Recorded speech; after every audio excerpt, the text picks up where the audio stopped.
قانونو وزارت هر میاشت 400 میلیون افغانۍ عاید لرو. نور حال در سره په ویډیو کې وګورئ. په سلامونو محرک علیکم. افغان حکومت وایي د قانون له درکه هر میاشت میلیون افغانۍ عاید ترلاسه کوي.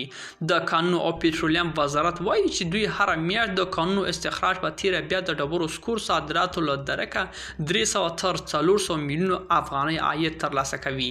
دغه وزارت بیان مفتي برهان وایي چې دوی د خپل ټولو عوایدو معلوماتو له بل سره شریکوي او په وینا په دې برخه کې پوره شفافیت موجود دی. نوموړي ویلي هر ورځ تر 1000 ټنو پورې د ډبرو سکار په 200 نقطو کې استخراجیږي او په خبرې دغه استخراج همداسې دوام کوي. نو اوسنۍ زیرمې تر 1500 کلونو دوام کولی شي. هغه زیاته کړې چې افغانستان کې په څه باندې 80 سیمو کې د ډبرو سکور ستر قانونونه موجود دي چې 3 سیمې یې د افغان حکومت له لوري حفاظت په پالیسي کې شامل شوي دي.